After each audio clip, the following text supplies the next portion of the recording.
April മാസത്തിൽ നടന്ന 4 സംസ്ഥാനങ്ങളിലേക്കും ഒരു കേന്ദ്രഭരണ പ്രദേശത്തേക്കുമുള്ള തെരഞ്ഞെടുപ്പിൽ ബി.ജെ.പിക്ക് വലിയ വിജയമാണ് നേടാൻ കഴിഞ്ഞത് എന്നതൊരു യാഥാർത്ഥ്യമാണ്. പുതുച്ചേരി NDA നിലനിർത്തി, ആസാം NDA നിലനിർത്തി, പശ്ചിമ ബംഗാൾ അവർക്ക് പിടിച്ചെടുക്കാൻ കഴിഞ്ഞു. കേരളത്തിൽ മികച്ച മുന്നേറ്റമുണ്ടാക്കി. തമിഴ്നാട്ടിൽ മാത്രമാണ് ആഗ്രഹിച്ചൊരു മുന്നേറ്റം ബി.ജെ.പിക്ക് ഉണ്ടാക്കാൻ കഴിയാതെ പോയത്. അതിനുശേഷം ബി.ജെ.പി നേരത്തെ നിർത്തിവെച്ചിരുന്ന ഓപ്പറേഷൻ ലോട്ടസും ഘടകകക്ഷികളെ കൊണ്ട് മറ്റു ചില ഓമന പേരിട്ട് വിളിപ്പിക്കുന്ന ഇതര രാഷ്ട്രീയ പാർട്ടികളിൽ നിന്ന് ആളുകളെ ചാക്കിട്ട് പിടിച്ച് NDAയിലേക്ക് കൊണ്ടുവരാനുള്ള കലാപരിപാടികൾ ആരംഭിച്ചിരിക്കുകയാണ്. അതിന് പ്രധാനപ്പെട്ട 1-2 കാര്യം സൂചിപ്പിക്കുന്നത്, രാജ്യത്തെ വനിതാ സംവരണവുമായി ബന്ധപ്പെട്ട ബില്ല് പാസ്സാക്കാൻ കഴിയാതെ ബി.ജെ.പി നാണം കെട്ട ഒരു സാഹചര്യമുണ്ടായിരുന്നു. അതുകൊണ്ട് തന്നെ എന്ത് വില കൊടുത്തും ഈ സർക്കാരിൻ്റെ കാലത്ത് തന്നെ ആ ബില്ല് പാസ്സാക്കണമെന്നാണ് ബി.ജെ.പിയുടെ ആഗ്രഹം. 3-2 ഭൂരിപക്ഷം ഉണ്ടായാൽ മാത്രമേ ആ ബില്ല് പാസ്സാക്കി എടുക്കാൻ കഴിയൂ. അതുകൊണ്ട് തന്നെ എന്ത് വില കൊടുത്തും ഈ ബില്ല് പാസ്സാക്കാൻ ബി.ജെ.പി ഇതിനകം തന്നെ നീക്കം ആരംഭിക്കുകയും ഒരു പരിധിവരെ അവർക്ക് പരമാവധി മറ്റു രാഷ്ട്രീയ പാർട്ടികളിൽ നിന്ന് ആളുകളെ സ്വന്തം പാളയത്തിലേക്ക് എത്തിക്കാൻ കഴിഞ്ഞിട്ടുണ്ട് എന്നതൊരു യാഥാർത്ഥ്യമാണ്. ബംഗാൾ നിയമസഭാ തെരഞ്ഞെടുപ്പിൽ നിലം തൊടാതെ തോറ്റ തൃണമൂൽ കോൺഗ്രസിന്റെ 28 MP-മാരിൽ 20 പേരെ NDAയ്ക്കൊപ്പം എത്തിക്കാൻ കഴിഞ്ഞിട്ടുണ്ട്. മഹാരാഷ്ട്രയിലെ ശിവസേനയിൽ നിന്ന് 9 MP-മാരിൽ 6 പേരെ തങ്ങളുടെ പാളയത്തിലേക്ക് എത്തിക്കാൻ NDAയ്ക്ക് കഴിഞ്ഞു. അവർ നോട്ടമിട്ടിരിക്കുന്നത് സമാജ്വാദി പാർട്ടിയെയാണ്. അടുത്തതായി അതിൽ നിന്നും MP-മാർ കൂടോടെ എത്തും എന്നാണ് മനസ്സിലാക്കാൻ കഴിയുന്നത്. നേരത്തെ ആം ആദ്മി പാർട്ടിയുടെ 6 MP-മാരെ തങ്ങളുടെ പാളയത്തിൽ ബി.ജെ.പി എത്തിച്ചിട്ടുണ്ട്. അതിനുശേഷം ഇപ്പോൾ വരുന്ന മറ്റൊരു സുപ്രധാനമായ വാർത്ത, ശിവസേന ഏകനാഥ് ഷിൻഡെ പക്ഷം ബോംബെയിൽ, അതായത് മഹാരാഷ്ട്രയിൽ മറ്റൊരു ഓപ്പറേഷനുമായി കളത്തിലിറങ്ങിയിരിക്കുകയാണ്. Operation tiger.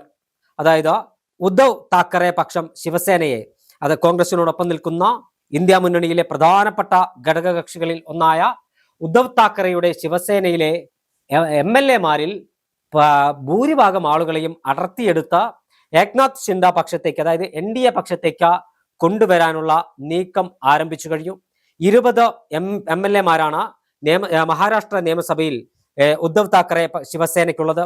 അതിൽ 16 പേർ മറുകണ്ഠം ചാടി ഏകനാഥ് ഷിൻഡെയ്ക്കൊപ്പം പോകുമെന്നാണ് ഇപ്പോൾ പുറത്തു വരുന്ന റിപ്പോർട്ടുകൾ. ഭരണത്തിന്റെ സ്വാധീനം ഉപയോഗിച്ചും മറ്റ് അന്വേഷണ ഏജൻസികളെ കാണിച്ചു ഭീഷണിപ്പെടുത്തിയുമെല്ലാമാണ് ഇത്തരത്തിൽ തങ്ങളുടെ MLA-മാരെ അടർത്തി മാറ്റുന്നത് എന്നാണ് ശിവസേനയുടെ ഔദ്യോഗിക വിഭാഗം പറയുന്നത്. എന്തായാലും ബി.ജെ.പി NDAയും വലിയ ഓപ്പറേഷനുകളാണ് നടത്തുന്നത്. ഈ സർക്കാരിന്റെ കാലത്ത് തന്നെ അവർക്ക് ഏകീകൃത സിവിൽ കോഡ് പാസ്സാക്കണം, വനിതാ സംവരണ ബില്ല് പാസ്സാക്കണം. ഇത്തരത്തിൽ ബി.ജെ.പി സ്വപ്നം കണ്ട് ആറ്റുനോറ്റു കാത്തിരുന്ന ഒരു പിടി ബില്ലുകൾ പാസ്സാക്കണമെങ്കിൽ ഇന്ത്യയുടെ നിയമനിർമ്മാണ സഭയ്ക്കകത്ത് 3-2 ഭൂരിപക്ഷം അനിവാര്യമാണ്.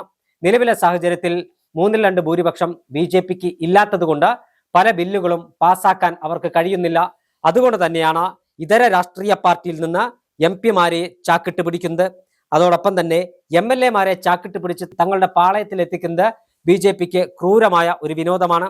നേരത്തെ പല സംസ്ഥാനങ്ങളിലും ഓപ്പറേഷൻ ലോട്ടസിലൂടെ കോൺഗ്രസിലെയും മറ്റു രാഷ്ട്രീയ പാർട്ടികളിലെയും MLA-മാരെ ചാക്കിട്ട് പിടിച്ച തങ്ങളുടെ പാളയത്തിലേക്ക് എത്തിച്ചത് നമ്മൾ കണ്ടതാണ്.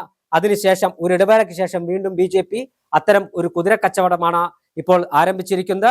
ബി.ജെ.പിക്ക് സ്വാധീനമില്ലാത്ത പ്രദേശങ്ങളിൽ NDAയിലെ സഖ്യകക്ഷികളെ ഉപയോഗപ്പെടുത്തിയാണ് ഇത്തരം ഒരു നീക്കം നടത്തുന്നത്. ബംഗാളിൽ തൃണമൂൽ കോൺഗ്രസിനെ തകർത്തു, മഹാരാഷ്ട്രയിൽ ഉദ്ധവ് താക്കറെയെ തകർത്തു, ഉത്തർപ്രദേശിൽ ഇപ്പോൾ നോട്ടമിട്ടിരിക്കുന്നത് അഖിലേഷ് യാദവിന്റെ സമാജ്വാദി പാർട്ടിയെയാണ്.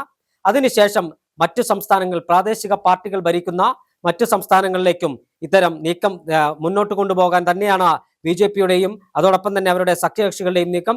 എന്തായാലും ഈ കുതിര കച്ചവടത്തിന് ജനം ഏതു തരത്തിലായിരിക്കും മറുപടി നൽകുക എന്നത് നമുക്ക് കാത്തിരുന്നു കാണാനുള്ളതാണ്.